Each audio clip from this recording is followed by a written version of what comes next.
Well, it's a terrific Monday morning here in Lagos, Nigeria. Welcome to the show, everyone. Wherever you're watching from around the world, we're live from our headquarters here in Lagos. I am Kelly Egiga. Guys, good morning.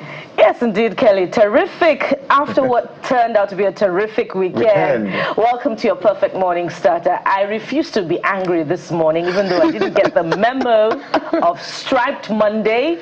But Bukola Koka, blessed. It makes a lot of sense. I mean, well, at least your match sits without the stripes. But welcome to the program. Good morning and welcome. I'm Jeffrey Uzama, guys. What are you tracking? Well, so much to unpack, guys.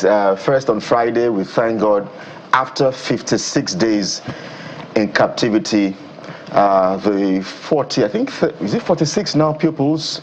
I think 46 in total, but 37 pupils and I think teachers and all were finally released from captivity at the old National Park where they've been held hostage for 56 days. What a sigh of relief, not just for this for these pupils, for their family, but for Nigeria as a nation, because I'm happy that we had to do like a countdown for every day we're on the show. We had to try to give this a mention, and so we are happy that finally they have been released, they've regained their freedom, and we're just happy that this has happened. But then again, there are some questions. There are, you know, some sort of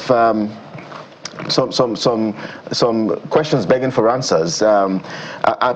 Personally, some people are wondering if the politicking going on between the Oyo State government and the government at the center was responsible for why it took this rescue and release so long.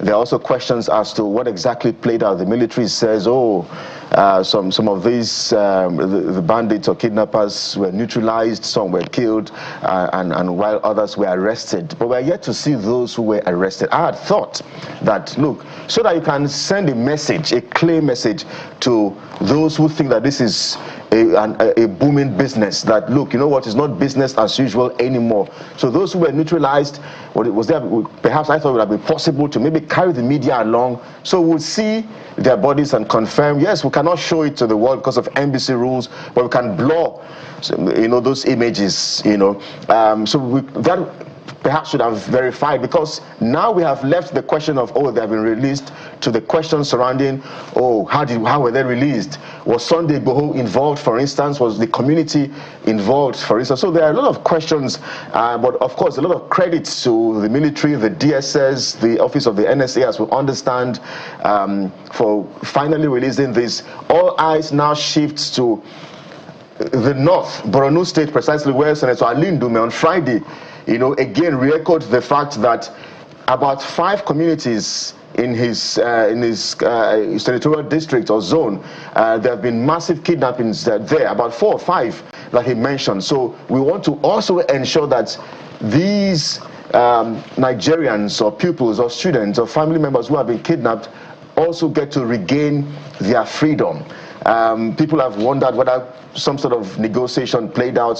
People have wondered, was money paid, and all of that. So I think the government perhaps needs to come clean and, you know, tell us a bit more. But I am happy that this has happened, even though I also feel that, you know what, for these children, these pupils, the trauma and the psychology of what they have had to go through in 56 days of captivity may never leave them in a hurry. Bukola. Indeed, and you know, I'm just have to be on all fours with you, Kelly, on the point that if indeed arrests have been made, about 8 according to security agencies, and some were neutralized, because of the trauma that this particular kidnapping incident has put not just Oriire local government and indeed the entire Oyo State into, but the entire Federal Republic of Nigeria. Nigerians are indeed deserving of images of the arrests of these marauders, these criminals, these men of the underworld. Images of them should have been put out there such that we can see and shame these people, these non-state actors, that, you know, are an existential threat to the people of Nigeria. And indeed, you know, the follow through with the trial and, of course, the prosecution of these individuals, especially because of the trauma that they put us through. I mean, amid these 56 days, we have seen a teacher beheaded, you know, right there in public glare. In what was a horrific and turned many Nigerians to tears and prayers on all fours. That's on the one hand. Kelly, you raised so many questions, and so many other questions are being raised about, you know, the pattern of this particular kidnapping incident, about how, and this is not to diminish or trivialize in any way the trauma that these, I believe 45 now, have been through in the last 56 days, you know, but to also, you know, use this to ask questions of security agents. Some have asked, you know, how benevolent these kidnappers may have been because of how these children are looking after 56 days. Some say they're looking a bit too healthy for those who have been in captivity for 56 days. Some have pointed out that they were kidnapped from their school, but right now they're wearing mufti and not their school uniforms. And comparisons are also being made between, you know, the Oriire kidnap group and the Edao New York kidnap group. Some images were so traumatic that some people were not able to look at the images of the Edao New York group from beginning to the end. But these victims from Oriire, after their release, have even come out, you know, to do a thank you video right after their rescue. And so some have even, you know, satirically put out a thank you message to these benevolent kidnappers that have ensured that these people are looking the way they're looking after 56 days of what should have been a very traumatic time at the hand of kidnappers. Don't forget, kidnappers who beheaded one of their colleagues, one Mr. Oriire, amid this 56 days. And so some have tied this to the subliminal, if you like, comments that the governor of Oyo State has made after the release of the school children, when he said that, you know, 24 hours after I made a declaration of an aspiration for the presidency and this happened, are they related in any way? These questions will continue to be asked, especially amid the huge security challenge that Nigeria goes through. But more importantly, after this, what next? What are the mechanisms that will be put in place? What are the outcomes of the reforms of to the security architecture that, you know, the presidency has issued time and again after a kidnapping experience, to ensure that schools do not become a place of trauma for Nigerian children, but a place of learning and stability for not just children, but for teachers? What are the outcomes of that declaration of a security emergency that will ensure that Nigerians, you know, go to bed with their two eyes closed and of course continue the pursuit of their aspirations in, you know, a nation where there is stability economically, not just economically now, but with the presence of security, the assurance of security across all strata. Those are the questions that will continue to trail stories like this, to ask for results of the simple, most basic provision, constitutional requirement of any government in place, the security of lives and property. There are many more questions, but I'll yield to Jeffrey at this point. Jeffrey, I wonder if you're making similar observations or asking similar questions as to these, you know, Oriire kidnap incident. Well, mine will be to thank the security agencies, because when they mess up, when they exhibit excesses like we're used to with some of them, we go hard on them. We understand that some persons had to pay the ultimate price to see how this mission was accomplished. I mean, military officers, you know, other persons may have died in the process. So our thoughts and our prayers are with everyone who stood for the Nigerian state to say, not again, these children will not go the way of Chibok. So for all servicemen, the military, the police, maybe the local forces, the DSS, everybody that was involved in this, thank you. Thank you for your service. thank you for what you've done with this. The standoff was very hectic. And if you understand how these things work, as soon as people are kidnapped, it's very difficult. That's why we advocate, don't let it happen in the first place. So for the men who lost their lives, we thank you for your service. We hope that the Nigerian state will do what is necessary to thank you for giving your life for the Nigerian state. And you guys have talked about the trauma. These children will have to live with this trauma for a very, very long time. For those who were arrested, who were lucky to be arrested, because the rule at this point should be, if you take up arms against the state, you should go the way of the sword. But if they were lucky to be arrested, let's give maybe the DSS or whoever is in charge of this another 24 to 48 hours to see whether they will be arraigned, and we'll begin to ask questions, because by now, we want to see them arraigned. We want to see the judicial process expedited so that they will, they'll be found guilty, indeed, because, the law has to take its course. Whether they will appeal is a different kettle of fish, and at the end of the day, Nigeria should not be a playing field for criminals, for terrorists, and all of these guys who are doing these things. Now, the argument is, were they released, were they rescued? But it appears if there were casualties on our end, it sounds like a rescue to me than a release.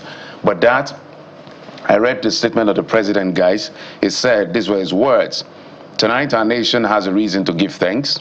The children and teachers abducted by Ansari terrorists in Oyo State have been rescued by our security forces alive and unharmed. No ransom was paid, no concession was made." That is always the position of the state. Whether ransom was paid or not, the state will never agree that it was paid. But more importantly, the children are back, the teachers are back. Let's not forget that a man lost his life. I've forgotten his name. The teacher. One of the teachers. Our thoughts and our prayers are with that teacher as well. So at this moment, yes, at this moment, we just want to appreciate the government for doing what is necessary. It's better late than never. What the government needs to now do is to ensure that this will be the last. I pray this should be the last mass abduction.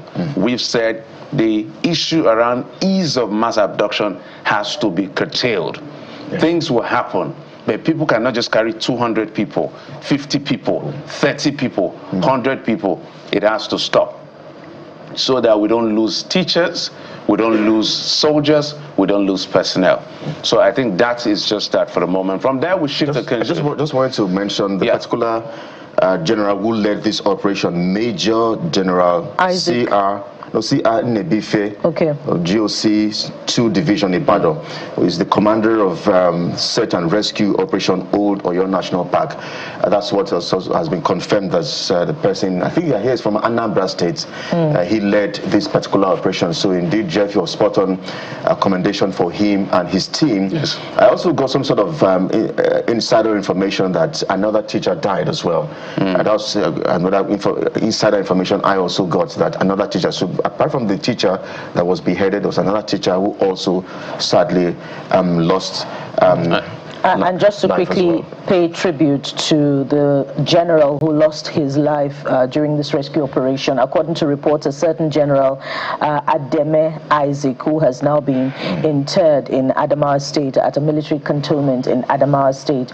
Our prayers and our thoughts are with his family, the family that he left behind. And as Jeffrey has said, we do thank all the generals, all the security agents, DSS, we understand the police, and in conjunction with the members of the armed forces who embarked on this very dangerous operation that often underscores the concern around rescue of kidnapped victims, when military generals, and of course the government says that because these people use, the vulnerable as human shields, then it is very dangerous to embark on the operation.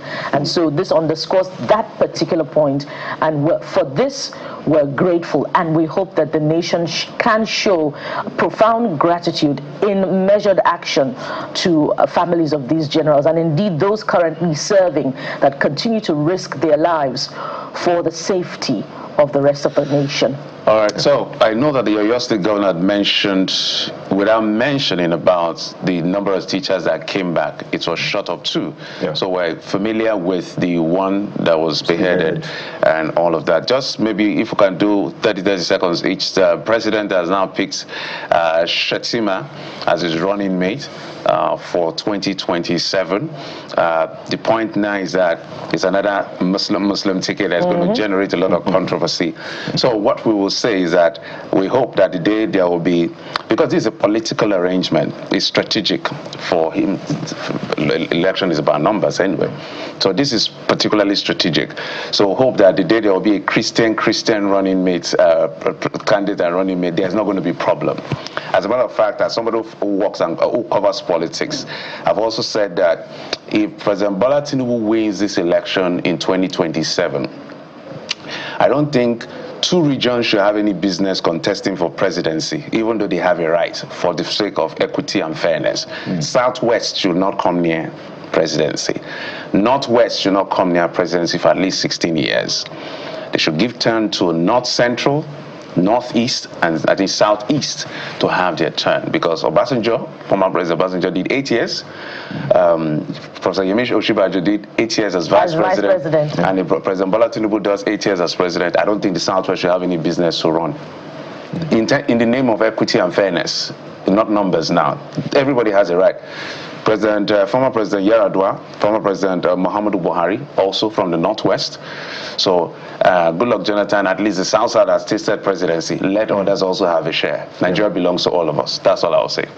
Well, I imagine, especially because of a particular Northeast incident where, there was an endorsement from Mr. President sometime last year, I believe, and the name of the Vice President was not mentioned, that led to a ruckus within the rank and file of the APC and got every Nigerian talking. There must have been high-stakes politicking involved that saw the retention of the Vice President as, the running mate to the President, particularly from the Northeast. Some that we may not be privy to that may have gone on behind the scenes politically to ensure this particular retention. But Jeffrey, as far as who should be smelling the presidency or the seat of power is concerned, that argument will never end, and it may not necessarily always augur well for the politics of Nigeria, as we must continue to canvass for competence, because people would say that there is competency everywhere, but we must balance that with representation. And to that extent, some would say that some very minor minorities have not actually tasted the presidency for a very long time, or never indeed tasted the presidency. Maybe people from Akwa Ibom State, people from Cross River State, people from Edo State. We're talking about geopolitical zones, not even, just leave it at that. If you PDP has Professor Sando. What I'm saying is that the argument could even go further down. That's what I'm saying. Yeah. When they now zone, and they could argue that it's just as valid as what is zonal. When they now zone it to you, can microzone to whatever you want. We're saying North Central, Northeast, Southeast. They should have a turn. After 16, the next 6, this is proposal for equity. Proposal for equity. Northwest and Southwest. If President Bola Tinubu retains 8 years, they should not go near the presidency for at least 16 years. Kelly, so that others can have a share. Okay, so I think I totally agree with you, Jeff, to a large extent. But my concern is that, is it ever possible to have a Christian ticket amongst any of the top 3 parties? If this, would I even fly at all if it were a Christian ticket? I give Mr. President a lot of kudos, because he's a strategist. Yeah, he's strategic. He's a master strategist. Whatever is going to take him or cost him to win, he knows how to win. Yep. And he knows how to play the game. And that's why sometimes I fault some of the zones, geopolitical zones, the Southeast. Sometimes I feel like that region is yet to understand how to play politics in this part of the world. That's what I feel, because that's what I think. And so I think other zones will have to learn, from people like President Bola Tinubu. This is solely about winning, because he has seen that with what the NDC has, and the ADC, Peter B and Kwankwaso, the Kwankwasia movements in Kano and some parts of the north. And then we have the ADC, Atiku, coming in with Amechi from the south. I'm not sure how much that will put. Atiku is, of course, another strong force in the north. So this is solely about winning. But if it were a Christian ticket, will that even fly at all? But because of just how that's a totally different. The strategy the president has deployed is a totally different one. It's not to strike out the Christian ticket of the other main contenders. He has put forward yet again, despite the criticism of 2022, 2023, he has put forward yet again another Muslim ticket. Guys, so totally it's a departure from the norm. Will it win? We'll find out in 2027. January is upon us already. The central truth about politics, for whoever cares to listen, when politicians sit down, it is not about who is more competent. It is about who can win. We'll go on a break. We'll be right back. Stay with us.